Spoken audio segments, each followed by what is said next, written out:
بسم اللہ الرحمن الرحیم۔ رمضان المبارک کے آخر عشرہ میں ایک رات آتی ہے جو بہت بابرکت ہوتی ہے، رحمتوں والی ہوتی ہے۔ اس رات کو اللہ تعالیٰ نے خود بابرکت فرمایا، اور اس رات کے بارے میں اللہ تعالیٰ نے خود قرآن پاک کے اندر سورت نازل فرمائی کہ یہ رات کتنی قیمتی ہے، کتنی بہتر ہے، اور مسلمانوں کے لیے کتنی نافع ہے، نفع مند ہے۔ ہم مسلمان اس رات کے اندر عبادت کر کے بہت زیادہ اجر کما سکتے ہیں، جو کہ ہم ساری زندگی میں لگ کر کوئی اجر ایسا نہیں کما سکتے۔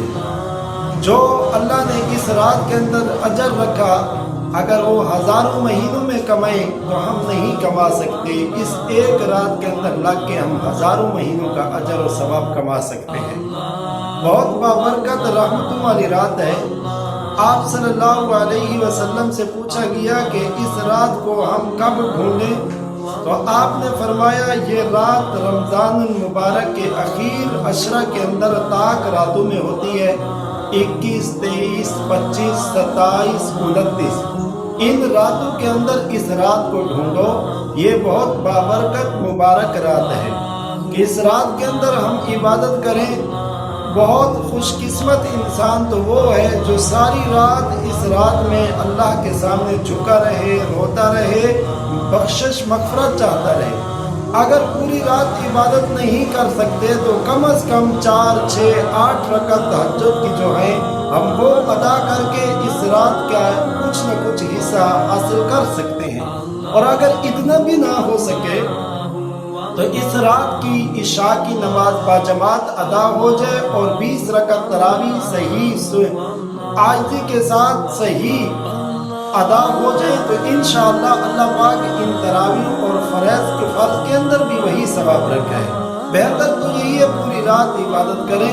اگر کچھ حضرات ایسے بعض حضرات ہیں، بعض دوست ہیں جو سارا دن کاروبار کی وجہ سے تھکے ہوتے ہیں، ساری رات عبادت نہیں کر سکتے، تو وہ کم از کم 4 رکعت فرض جماعت کے ساتھ ادا کریں۔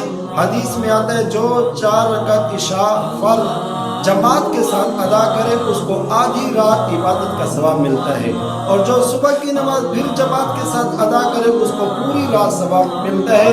تو کم از کم ان 2 نمازوں کو جماعت کے ساتھ ادا کریں تو ہمیں پوری رات عبادت کا ثواب ملے گا۔ میرے نبی پاک صلی اللہ علیہ وسلم نے ایک دفعہ بنی اسرائیل کے ایک مجاہد کا ذکر فرمایا کہ آپ صلی اللہ علیہ وسلم نے فرمایا کہ بنی اسرائیل میں ایک مجاہد تھا جس نے 1000 مہینوں تک جہاد کیا اور کبھی بھی اپنے ہتھیار کو نیچے نہیں پھینکا۔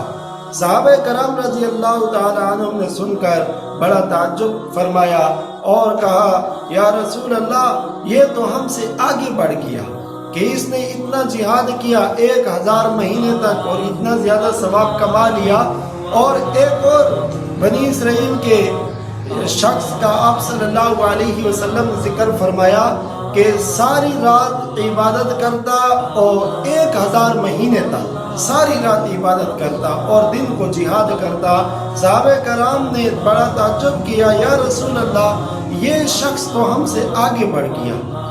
صحابہ کرام رضی اللہ تعالی عنہم اجمعین پر قربان جائیں کہ جیسے ہم دنیا کے لالچی ہیں کہ ہم کسی کو دیکھتے ہیں کہ وہ 2-4 پیسے کماتا ہے تو ہماری کوشش ہوتی ہے کہ ہم دنیا میں اس سے آگے بڑھ جائیں، پیسوں میں کیسے آگے بڑھیں۔ ساتھ پڑوسی کو دیکھ لیا، علاقے والے کو دیکھ لیا، کوشش ہوتی ہے کہ پیسوں میں اس سے آگے بڑھ جائیں۔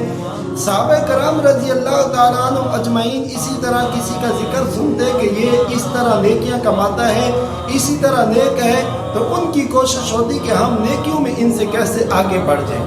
ان کی جو لالچ تھی وہ نیکیوں کی لالچ ہوتی تھی کہ یہ شخص جیسے نیکیوں میں آگے بڑھ گیا، یہ شخص جیسے عبادت میں آگے بڑھ گیا، ہم کیسے آگے عبادت میں بڑھیں۔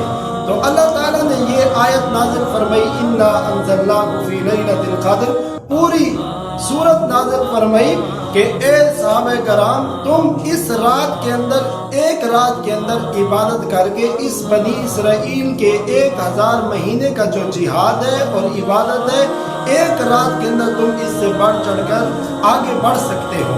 کہ اس رات کے اندر تم عبادت کرو 1000 مہینے کے برابر تمہیں ثواب ملے گا۔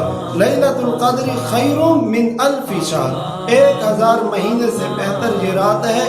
اس رات کے اندر جبرائیل علیہ السلام فرشتوں کی جماعت کے ساتھ اترتے ہیں۔ جو شخص اس رات کے اندر عبادت میں مصروف ہوتا ہے، فرشتے اس کے لیے دعائیں رحمت فرماتے ہیں اور دعائیں مغفرت فرماتے ہیں۔ جبرائیل علیہ السلام اس کے لیے دعائیں رحمت اور مغفرت فرماتے ہیں، اور ایک رات کے اندر ہم 1000 مہینے کا ثواب کما سکتے ہیں۔ اللہ تعالی ہمیں اس رات کے اندر عبادت کی توفیق عطا فرمائے، اور خالصتاً اس رات کے اندر بعض حضرات ایک غلطی کرتے ہیں، وہ یہ ہے کہ وہ صلاۃ التسبیح جماعت کے ساتھ پڑھتے ہیں۔ صلاۃ التسبیح جماعت کے ساتھ نہیں، انفرادی ہے کہ صرف فرض نمازیں ایسی ہیں جو جماعت کے ساتھ ادا کی جاتی ہیں، 5 نمازیں صبح، ظہر، عصر، مغرب، عشاء جو جماعت کے ساتھ ہیں۔ اس کے علاوہ کوئی نماز جماعت کے ساتھ نہیں۔ ایک صلاۃ الوتر ہے جو رمضان المبارک میں جماعت کے ساتھ ہے، باقی 11 مہینے سال کے انفرادی پڑھتے ہیں۔ اسی طرح نوافل ہیں، ان کی کوئی جماعت نہیں، سنتوں کی کوئی جماعت نہیں، صلاۃ التسبیح کی کوئی جماعت نہیں۔ بعض علاقوں میں اپنی آنکھوں سے دیکھا ہے، یہ نہیں کہ ایک بات کہہ رہے ہیں بلکہ آنکھوں سے دیکھی بات ہے۔ میں نے خود اپنی آنکھوں سے دیکھا ہے، پنجاب کے علاقوں میں، سندھ کے علاقوں میں لوگ جماعت کے ساتھ نماز ادا کرتے ہیں، حالانکہ صلاۃ التسبیح جماعت کے ساتھ نہیں بلکہ انفرادی پڑھنی چاہیے، اس کا بہت زیادہ ثواب ہے۔ اگر یہ پڑھیں، آپ صلی اللہ علیہ وسلم نے فرمایا روزانہ پڑھو، روزانہ نہیں تو سال میں ایک دفعہ، سال میں ایک دفعہ نہیں، مہینے میں ایک دفعہ، مہینے میں ایک دفعہ نہیں تو کم از کم زندگی میں ایک دفعہ ضرور صلاۃ التسبیح پڑھیں۔ اللہ ہمیں ان باتوں پر عمل کرنے کی توفیق عطا فرمائے۔ اگر کوئی مسئلہ ہو تو کمنٹ میں ضرور بتائیں، انشاءاللہ ہم حل کر دیں گے۔